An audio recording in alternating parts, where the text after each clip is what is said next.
বিহার নির্বাচনকে সুষ্ঠুভাবে পরিচালনা করবার জন্য ইলেকশন কমিশনের উদ্যোগ, এই বিশেষ উদ্যোগ নিয়েছে ইলেকশন কমিশন অফ ইন্ডিয়া। বিহারের নির্বাচন আপনারা জানেন যে নভেম্বরে নির্বাচন, আর নির্বাচনকে কেন্দ্র করে নির্বাচনের সক্রিয় বিধিনিষেধ নির্বাচন কমিশনের, আর এই নিয়ম কানুন এবার সামনে আসলো। আমরা যে খবর দিকে নজর রাখছি, সুষ্ঠু, অবাধ এবং নিরপেক্ষ ভোট চালানোর জন্য উদ্যোগ, প্রথম থেকে এসআইআর করা এবং তার পরবর্তীতে ভোটকে সঠিকভাবে পরিচালনা করবার জন্য একাধিক পদক্ষেপ নির্বাচন কমিশনের। খালিদ জামাল আমাদের প্রতিনিধি টেলিফোনে আমাদের সঙ্গে রয়েছেন। খালিদ, কি কি পদক্ষেপ নেওয়া হয়েছে?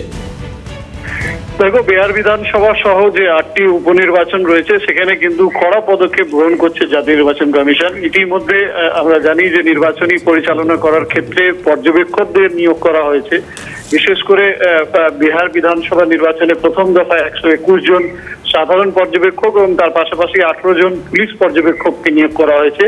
একই সঙ্গে দ্বিতীয় দফা নির্বাচনে 122 জন পর্যবেক্ষক এবং 20 জন পুলিশ পর্যবেক্ষককে নিয়োগ করা হয়েছে এবং তার পাশাপাশি যে 8টি উপনির্বাচন রয়েছে সেখানে কিন্তু প্রত্যেকটা বিধানসভার ক্ষেত্রে একজন করে সাধারণ পর্যবেক্ষক এবং একজন করে পুলিশ পর্যবেক্ষক নিয়োগ করা হয়েছে। তবে পর্যবেক্ষকদের স্পষ্ট জাতীয় নির্বাচন কমিশন নির্দেশ দিয়েছে যে প্রত্যেকটা পর্যবেক্ষককে তার বিধানসভা কেন্দ্রেও দায়িত্বপ্রাপ্ত সেখানে কিন্তু তাদের প্রার্থীর সঙ্গে যোগাযোগ রাখতে হবে এবং তার পাশাপাশি সাধারণ ভোটারের সঙ্গে যোগাযোগ রাখতে হবে, যাতে তাদের কোনো রকম অসুবিধা হলে সেটা অবিলম্বে তারা তার সমাধানের চেষ্টা করবেন।